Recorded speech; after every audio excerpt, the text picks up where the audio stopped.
Sir, കേരളത്തോടൊപ്പം തെരഞ്ഞെടുപ്പ് നടക്കുന്ന മറ്റൊരു പ്രമുഖ സംസ്ഥാനമാണ് ആസാം. നമുക്കറിയാം, ഇപ്പോൾ അവിടെ BJP ആണ് ഭരിക്കുന്നത്.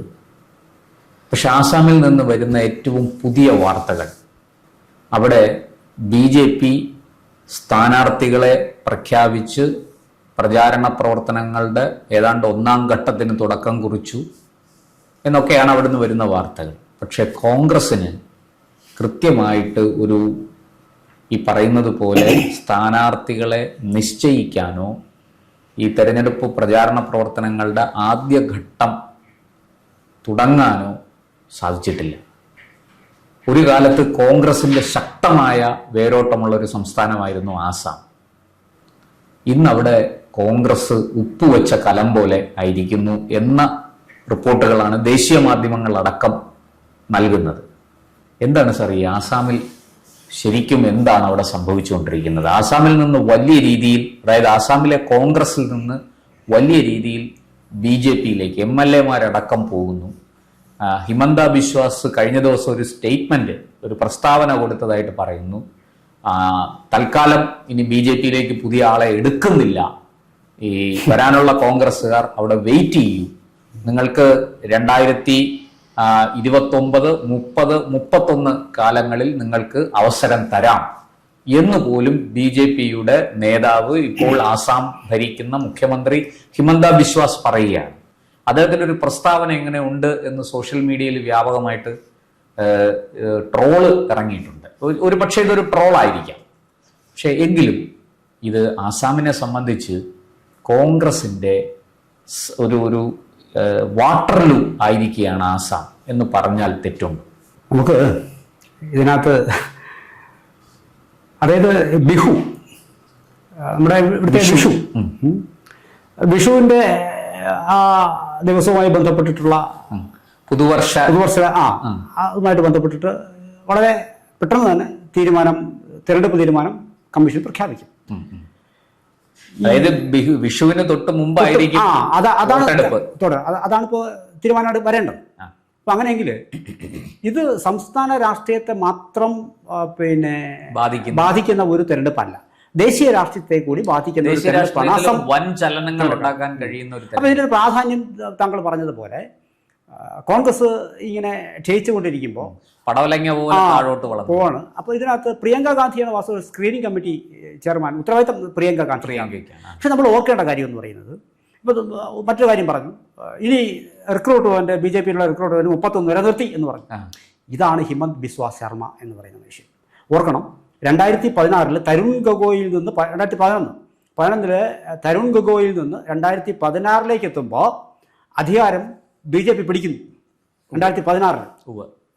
പിന്നീട് അത് 2021 നമ്മുടെ കേരളത്തിൽ സംഭവിച്ചതുപോലെ ഒരിക്കലും കൺസിക്യൂട്ടീവായിട്ട് BJPക്ക് ഭരിക്കാൻ സാധിച്ചിരുന്നില്ല. പക്ഷെ എന്നാൽ മറ്റ് കോൺഗ്രസ് ഇതര പാർട്ടികളിൽ ഏതെങ്കിലും ഒരു പാർട്ടി തുടർച്ചയായി ഭരണം നിലനിർത്തുന്ന ഏതെങ്കിലും ഒരു പാർട്ടി ഉണ്ടായിരുന്നെങ്കിൽ അത് BJPയായി മാറി 2021. അതായത് 16 BJP നേതാവായ സർബാനന്ദ് സോനോവാളിന്റെ നേതൃത്വത്തിൽ മന്ത്രിസഭ രൂപീകരിക്കുന്നു. 21 എത്തിയപ്പോൾ അത് ഹിമന്ത ബിശ്വാസ് ശർമ്മയുടെ നേതൃത്വത്തിൽ. അപ്പൊ സോനോവാളാണ് വാസ്തവത്തിൽ വടക്ക് കിഴക്കൻ മേഖലയിലെ ആദ്യ BJP മുഖ്യമന്ത്രി. അത് പിന്നീട് വടക്ക് കിഴക്കൻ മേഖലയിലേക്ക് BJPയുടെ പ്രയാണത്തെ ബാധിക്കുന്നതിൽ സാരമായ ഒരു സ്വാധീനം ഇദ്ദേഹത്തിന് നൽകാൻ കഴിഞ്ഞു. സർബാനന്ദ് സോനോവാൾ അന്ന് സംഭവിച്ച കാര്യം, കോൺഗ്രസിലെ ശക്തനായ മനുഷ്യനായിരുന്ന ഹിമന്ത് ബിശ്വാസ് ശർമ്മ, അദ്ദേഹത്തിന്റെ വാക്ചാതുര്യം കൊണ്ട് അദ്ദേഹം പലപ്പോഴും വളരെ കടത്തിവിട്ടു. അതിനൊരു വാക്ചാതുര്യമാണ് താങ്കൾ ഇപ്പോൾ പറഞ്ഞത്, ഇനി റിക്രൂട്ട്മെന്റ് നിർത്തി എന്ന് പറയുന്നത്. അത് ആൾക്കാരിലുണ്ടാക്കുന്ന ഒരു സ്വാധീനമുണ്ട്, പല വിധത്തിൽ ഇതിനെ ഇന്റർപ്രറ്റ് ചെയ്യും. അതാണ് അദ്ദേഹത്തിന്റെ കഴിവ്. അതവിടെ നിൽക്കട്ടെ. അദ്ദേഹം BJPയിലേക്ക് കടന്നു വന്നു, ആദ്യം ഉപമുഖ്യമന്ത്രിയായി, പിന്നീട് മുഖ്യമന്ത്രി. അതാണ് ഞാൻ പറയുന്നത്. സർബാനന്ദ് സോനോവാൾ കേന്ദ്രത്തിലേക്കും പോവാണ്. അപ്പൊ ഇത് അതേ പ്രോസസ്സാണ്. 21 വീണ്ടും ഇദ്ദേഹം തുടരുന്നു. ഇപ്പൊ 26 നിൽക്കുമ്പോൾ ഇദ്ദേഹത്തിന്റെ അതേ കാലിബറുള്ള മറ്റൊരു കക്ഷിയാണ് ഭുപൻ കുമാർ ബോറ എന്ന് പറയുന്നത്, കോൺഗ്രസ് നേതാവ്, പഴയ PCC അധ്യക്ഷൻ. അദ്ദേഹം ഇപ്പോ BJP. പണ്ട് ഹിമന്തിന്റെ അതേ പാത ഇപ്പോ ഭുപൻ കുമാർ ബോറ. അത് വർദ്ധിതമായ വീര്യമാണ് BJPക്ക് നൽകിയിട്ടുള്ളതും. മറിച്ച് മറ്റിടത്താണെങ്കിൽ മുച്ചൂടും തകർത്തു. അപ്പം ഈ ഭുവൻ കുമാറിനോടൊപ്പം മറ്റു പലരും വരാൻ കാത്തിരിക്കുന്നു. ഒരുപാട് പേര് ഇനി വരുന്നു.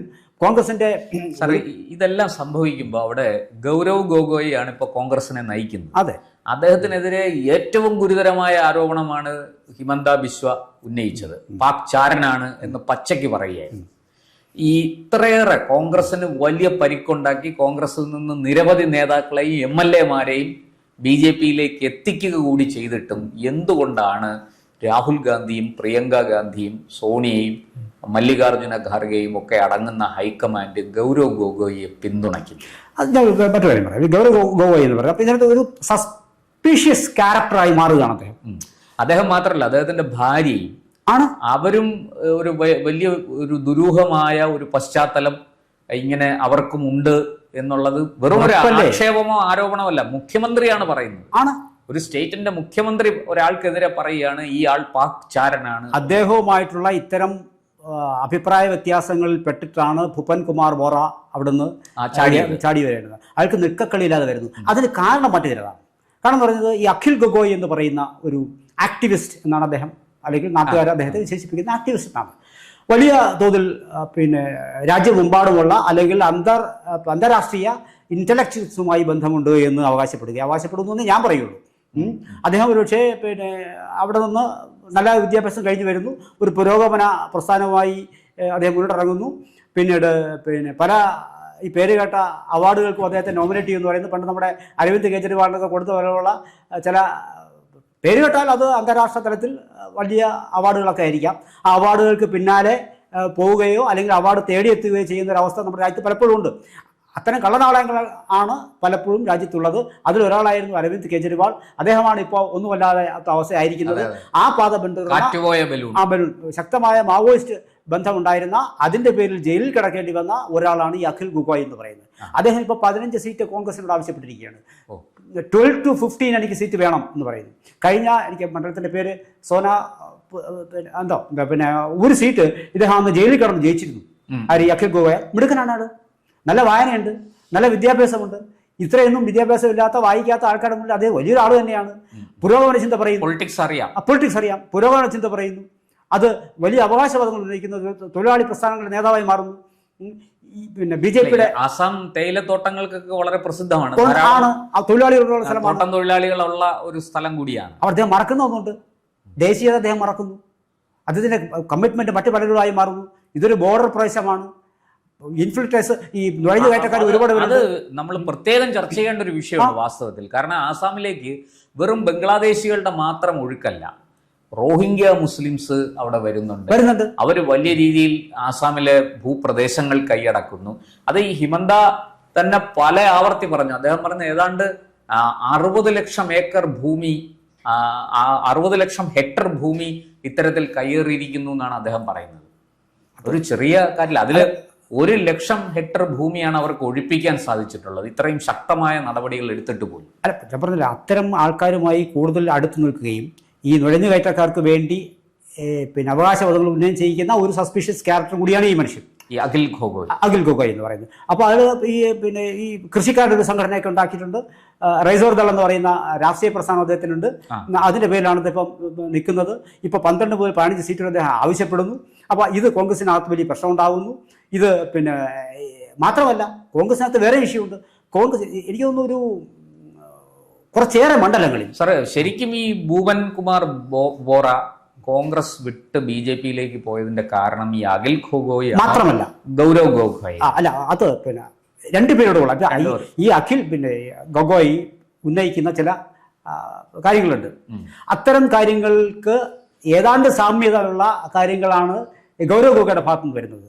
അപ്പൊ അതിനകത്ത് ഈ ന്യൂനപക്ഷ മറ്റേ സിനിമയിലൊക്കെ പറയുന്ന പോലെ ഇരട്ടവറ്റ സ്വഭാവം, ആ സ്വഭാവമുണ്ട്. മാത്രമല്ല ഇതിനകത്ത് ഈ സ്വാധീനമുള്ള പാർട്ടികൾ, ഇപ്പോൾ കോൺഗ്രസിനകത്ത് സ്വാധീനമുള്ള മുസ്ലിം MLA-മാരുണ്ട്. അതിനകത്ത് വളരെ വ്യക്തമായ സ്വാധീനം. 34-35% അവിടെ കഴിഞ്ഞ സെൻസസിൽ മുസ്ലിം ജനസംഖ്യ ഉണ്ട്. അപ്പൊ അവർ ഏതാണ്ട് കോൺഗ്രസിനെ വിഴുങ്ങി കഴിഞ്ഞിരിക്കുന്നു. അപ്പോൾ അവർ വളരെ ശക്തമായി ചില വാദങ്ങൾ ഉന്നയിക്കുന്നു. പിന്നെ മറ്റ് ചില മൈനോറിറ്റി കമ്മ്യൂണിറ്റീസ്, അതിനകത്ത് SC ST വിഭാഗങ്ങളും ഉണ്ട് അതിനകത്ത്. അപ്പോൾ ഇവരെല്ലാം കൂടി വലിയൊരു വാദം, കോൺഗ്രസിൻ്റെ പെട്ടുന്ന ഒരു പ്രശ്നം അവിടെയാണ്. കോൺഗ്രസ് പലപ്പോഴും അവരുടെ ഈ പിടിയിൽ വീണു പോകണം. അപ്പോൾ ഈ സ്വാഭാവികമായിട്ടും ഇവരുടെ ഒരു പിടി കാരണം, അല്ലെങ്കിൽ ഇവർ ചെലുത്തുന്ന സമ്മർദ്ദം കാരണം കൃത്യമായ ഒരു സോഷ്യൽ എഞ്ചിനീയറിംഗ് പാലിക്കാൻ കോൺഗ്രസ് കഴിയുന്നില്ല. ഒരു ദേശീയ പ്രസ്ഥാനം എന്നുള്ള നിലയിൽ, പാർട്ടി എന്നുള്ള നിലയിൽ കോൺഗ്രസിന് വിട്ടുവീഴ്ച അവിടെ ചെയ്താൽ വേറെ വളർച്ച ചെയ്യേണ്ടി വരും. അപ്പോൾ അതിന് ധർമ്മ സങ്കടത്തിലാവുന്ന ഒരു അവസ്ഥയുണ്ട്. അവിടെയും ഇതിനെ ഒരു പരിധി വരെ ഇത്തരം കമ്മ്യൂണിറ്റികൾ വിഴുങ്ങി കഴിഞ്ഞിരിക്കുന്നു കോൺഗ്രസിനെ. അപ്പോൾ ഇത് ഈ ഗൗരവ് ഗൊഗോയ് ആയാലും ശരി, അഖിൽ ഗൊഗോയ് ആയാലും ശരി, രണ്ട് പാരലൽ സംഭവമാണെന്ന് നമുക്ക് തോന്നുമെങ്കിലും പലപ്പോഴും ഇതിനകത്ത് സാമ്യതയുണ്ട്, പക്ഷേ അണ്ടർ കറൻസ് ഉണ്ട്. അങ്ങ് പറഞ്ഞ ഈ സാഹചര്യത്തിന് ഇപ്പുറത്ത് മറ്റൊരു ബദലുണ്ട്. അതായത് വലിയ രീതിയിൽ ഹിന്ദുക്കളും അവിടെ സംഘടിച്ചിരിക്കുകയാണ്. ഉറപ്പായും ഇപ്പൊ ഞാൻ കഴിഞ്ഞ ദിവസം ഒരു ദേശീയ മാധ്യമത്തിൽ കണ്ടൊരു വാർത്തയാണ്. ഈ രാഹുലും പ്രിയങ്കയും ഒക്കെ, പ്രിയങ്ക പിന്നെ നമ്മളെ ക്ഷേത്ര ദർശനത്തിന് വേണ്ടിയിട്ട് തയ്യാറായി മറ്റേ ഭസ്മ വിഭൂതിയൊക്കെ ഇട്ട് അവിടെ ഒരു പ്രൊസഷനിൽ, ഒരു എഴുന്നള്ളിപ്പിൽ പങ്കെടുക്കുകയാണ്. എനിക്ക് തോന്നുന്നു ഏതോ ഒരു ആരാധനാലയവുമായി ബന്ധപ്പെട്ട്, ക്ഷേത്രവുമായി ബന്ധപ്പെട്ട് നടന്ന ചടങ്ങായിരിക്കണം. കാമാഖ്യ ക്ഷേത്രം അവിടെയാണല്ലോ, അവിടെയാണെന്നുള്ളത് എനിക്കറിയില്ല. പക്ഷെ ഏതോ ഒരു ക്ഷേത്രത്തിന്റെ അവരതിൽ സജീവമായിട്ട് പങ്കെടുക്കുകയാണ്. ഈ പറയുന്ന ഇപ്പുറത്ത് കോൺഗ്രസിനെ 30-34% മുസ്ലിം വോട്ട് വിഴുങ്ങി എന്ന് പറയുമ്പോൾ ഇപ്പുറത്ത് പ്രിയങ്ക, പക്ഷെ മറിച്ച് ഇപ്പുറത്ത് ഹിന്ദു വോട്ട് പിടിക്കാനുള്ള ഒരു നീക്കമല്ലേ നടത്തുന്നത്. ഈ ഒരു എഴുന്നള്ളിപ്പിൽ പങ്കെടുക്കുകയും അവരുടെ ഉത്സവത്തിൽ പങ്കുചേരുകയും നിലനിൽപ്പ് രാഷ്ട്രീയം മാത്രമാണ്. അത് മാർഗമില്ലാതെ ചെയ്തു പോകുന്ന കാര്യം. ജനം അതിനെ ഓർക്കണം. അവരെയും നമുക്ക് രാഷ്ട്രീയക്കാരി എന്നുള്ള നിലയിൽ നമുക്ക് അതിനകത്ത് കുറ്റം പറയാൻ കഴിയില്ല. അവർ ഏത് തരത്തിലും തട്ടിപ്പ് കൂടി കൊണ്ടുവരും എന്നുള്ളത്. ഇതിൽ 32 ജില്ലകളിൽ 11 ഇടങ്ങളിൽ വ്യക്തമായ സ്വാധീനമാണ് ഈ മുസ്ലിം പോപ്പുലേഷനുള്ളത്. ഇത് മറന്നുകൊണ്ട് കോൺഗ്രസിന് നിൽക്കാൻ കഴിയുന്നില്ല, ഇവർ പിണക്കാൻ കഴിയുന്നില്ല. സെയിം ടൈം ഇദ്ദേഹം 15 സീറ്റാണ് ചോദിച്ചിരിക്കുന്നത്. ഏതാണ്ട് സമാനതയുള്ള സംഭവങ്ങളാണ്. ഇന്ത്യ മുന്നണി എന്നതുപോലെ ഈ സമാന ചിന്താഗതി BJPക്കെതിരെ എല്ലാവരും കൂടി ഒരുമിക്കുന്നുള്ള ഭാഗം, വളരെ വൈരുദ്ധ്യം നിറഞ്ഞ ഒരു പറ്റം പ്രസ്ഥാനങ്ങൾ ഒരുമിച്ച് BJPക്കെതിരെ നിൽക്കുകയാണ്. അപ്പോൾ അങ്ങനെ വരുമ്പോഴത്തേക്ക് പല വിട്ടുവീഴ്ചകളും ചെയ്യേണ്ടി വരുന്നവർക്ക്. ഒടുവിലാണ് പ്രിയങ്ക ഗാന്ധിയുടെ മേൽനോട്ടം ഇവിടെ ഉറപ്പാക്കുന്നത്. അത് ആ സാഹചര്യമാണ് ഇപ്പോൾ അവിടെ കടന്നു പോകുന്ന അവസ്ഥ. മറിച്ച് മറ്റേ ഭാഗത്തെന്ന് പറയുന്നത് ഏറ്റവും ഒടുവിൽ ഭുവൻ കുമാർ ബോറ ഉൾപ്പെടെയുള്ള ആൾക്കാർ ഇങ്ങോട്ട് വരികയും ഹിമന്തിൻ്റെയൊക്കെ വാക്കുകളെ ചെറുത്തു നിൽക്കാനാവാതെ അവർ നിൽക്കുന്നൊരവസ്ഥയും, ഇനി കൂടാതെ ഒരുപക്ഷെ നമ്മുടെ അഖിൽ ഗൊഗോയ് അദ്ദേഹത്തിൻ്റെ മുന്നിൽ വഴങ്ങാതെ അദ്ദേഹം ഒരു 15 മത്സരിക്കും. അത് ഒരുപക്ഷെ കഴിഞ്ഞാൽ ഒരു സീറ്റ് ആയിരുന്നിരിക്കാം, 1-2 സീറ്റ് കൂടുതൽ കിട്ടിയാലും അത് പിടിച്ചുകൊണ്ട് പോകുന്നത് കോൺഗ്രസിന്റെ ആയിരിക്കും. മറ്റത് ഏതാണ്ട് ഈ ലിക്വിഡ് ഇതുപോലെ കിട്ടിയത് അവിടെ ഒരു പോളറൈസേഷൻ നടന്നു കഴിഞ്ഞിരിക്കും. BJP നേടിയ സീറ്റുകൾ നിലനിർത്തുകയും ചിലപ്പോൾ കോൺഗ്രസിൽ നിന്ന് കൂടുതൽ സീറ്റുകൾ പിടിച്ചെടുക്കുകയും ചെയ്യും. മാത്രമല്ല, പക്ഷേ കോൺഗ്രസിന്റെ മുന്നണിയിൽ, കോൺഗ്രസ് നേതൃത്വം കൊടുക്കുന്ന മുന്നണിയിൽ കോൺഗ്രസിന്റെ സീറ്റുകൾ ഘടകകക്ഷികൾ കൊണ്ടുപോവുകയും കോൺഗ്രസിന് സീറ്റുകൾ കുറയുകയും ചെയ്യുന്നു. ഇതാണ് ആസാമിൽ. അതായത് അവിടുത്തെ മറ്റുള്ള ആൾക്കാർക്ക് ഏതാണ്ട് ഉറപ്പായിട്ടുണ്ട്. കാരണം ഇപ്പോൾ പൗരത്വ ഭേദഗതി, ഈ പൗരത്വ രജിസ്റ്റർ, ഇതിൽ പറയുമ്പോൾ നുഴഞ്ഞുകയറ്റക്കാരുടെ പ്രശ്നങ്ങൾ, അതുകൊണ്ട് അവിടുത്തെ തൊഴിലാളി അനുഭവിക്കുന്ന പ്രശ്നങ്ങൾ, ഒരു ദേശീയ വികാരം, അടിസ്ഥാന സൗകര്യ വികസനം, ഇൻഫ്രാസ്ട്രക്ചർ ഡെവലപ്മെന്റ് വലിയ തൊഴിലാണ് നടന്നിട്ടുണ്ട്. പിന്നെ സ്ത്രീകളുമായി ബന്ധപ്പെട്ടുള്ള അത് സത്യത്തിൽ മറ്റൊരു തലത്തിൽ ചർച്ച ചെയ്യേണ്ട ഒരു വിഷയമാണ്. വലിയ രീതിയിൽ ആസാമിൽ അടിസ്ഥാന സൗകര്യ വികസനം സാധ്യമായിട്ടുണ്ട് ഈ കഴിഞ്ഞ 10 വർഷത്തിനിടയ്ക്ക്. കൃഷിക്കാർക്ക് അത് മാത്രമല്ല, വലിയ നിക്ഷേപം. ഇപ്പം ഈ ചിപ്പ് നിർമ്മാണവുമായി ബന്ധപ്പെട്ട് 70,000 കോടി രൂപയ്ക്ക് മുകളിലുള്ള ഒരു നിക്ഷേപമാണ് അവിടേക്ക് വന്നിരിക്കുന്നത്. ഇതൊക്കെ BJPയെ സംബന്ധിച്ചിടത്തോളം വളരെ കൃത്യമായിട്ട് വോട്ടാക്കി മാറ്റാൻ BJPക്ക് കഴിയുന്നുണ്ട്. അതിനുള്ള സ്ട്രക്ചറും അവർക്കുണ്ട്, അതിനുള്ള മെഷീനറി അവർക്കുണ്ട്. അതേസമയം കോൺഗ്രസ് BJPയുടെ രാഷ്ട്രീയ തന്ത്രങ്ങളെ നേരിടാൻ കഴിയാതെ വലിയ ബുദ്ധിമുട്ടാണ്. അസം ആയുഷ്മാൻ യോജന എന്ന് പറയുന്നത് സ്ത്രീ ശാക്തീകരണം സംബന്ധിച്ച വിഷയങ്ങൾ, ഇൻഫ്രാസ്ട്രക്ചർ ഡെവലപ്മെന്റ്, ഇത്തരം കാര്യങ്ങൾ, അതിനോടൊപ്പം ഈ NPRഉം NCRഉം കിട്ടുകയാണ്. മാത്രമല്ല, ഇത് പരമ്പരാഗതമായ തൊഴിൽ ചെയ്ത് ജീവിച്ചിരുന്ന ആൾക്കാർക്ക് മറ്റ് സാധ്യതകൾ കൂടി തെളിയുക. സ്വാഭാവികവും ആൾക്കാരുടെ കണ്ണ് തുറന്നു എന്നുള്ളതാണ്. കേവലമായ പോളിറ്റിക്സ് പറഞ്ഞുകൊണ്ടല്ല, നമ്മൾ ഒരിക്കലും ഞാൻ ഒരു ഭാഗത്തേക്ക് ചാഞ്ഞുകൊണ്ട് പറയുന്ന കാര്യമല്ല. കേവലമായ പൊളിറ്റിക്സ് പറഞ്ഞുകൊണ്ട് മാത്രമല്ല ആൾക്കാരെ BJP നേരിടുന്നത്. പക്ഷേ മറിച്ച് കോൺഗ്രസ് മുന്നണി എന്ന് പറയുന്നത് അത് മാത്രം പറഞ്ഞാണ് ചെറുത്തുക കഴിയുന്നില്ല. അപ്പോൾ അവിടെ സംഭവിക്കുന്നു പറയുന്നത് ഈ പറഞ്ഞതുപോലെ പരമ്പരാഗതമായ തൊഴിൽ മേഖല വിട്ട് മറ്റ് തൊഴിലുകൾ നേടുന്നു, അവർക്ക് രാജ്യത്തിൻ്റെ മറ്റ് ഭാഗങ്ങളുടെ വികസനം കാണാൻ കഴിയുന്നു, അടിസ്ഥാന സൗകര്യം വികസിക്കുന്നു, ഈ വരുമാനം ലഭിക്കുന്നു, സ്ത്രീകൾക്ക് കൂടുതൽ മാന്യത ലഭിക്കുന്നു, നമ്മളെ സംരക്ഷിക്കാൻ ആരോ ഉണ്ടോ എന്ന് പറയുന്നു, തുഴഞ്ഞുകാറ്റക്കാരിൽ നിന്ന് രക്ഷപ്പെടുന്നു, ഈ ഫേക്ക് കക്ഷികളെ ഐഡന്റിറ്റികളെ വെളിച്ചത്ത് കൊണ്ടുവരുന്നു. അപ്പോൾ ഇതെല്ലാം ഒരു സുരക്ഷ ആൾക്കാർക്ക് ഫീൽ ചെയ്യുന്നു. അപ്പോൾ മാത്രമല്ല അവർ നോക്കുമ്പോൾ സാധാരണക്കാരെ ജനം നോക്കുമ്പോൾ കോൺഗ്രസ്സിലെ വളരെ പ്രബുദ്ധരായ ആൾക്കാർ കോൺഗ്രസ് വിട്ട് BJPയിലേക്ക് വരുന്നു. അവരെ കാലുമാറ്റം എന്നുള്ള അവർ കാണുന്നത്, അവർക്ക് പോലും ഇത് മനസ്സിലായി എന്നുള്ളത്. ഇങ്ങനെ പലവിധ കാര്യങ്ങൾക്കിടയിൽ ഒരു വലിയ ഇലക്ഷനാണ് നടക്കാൻ പോകുന്നത്.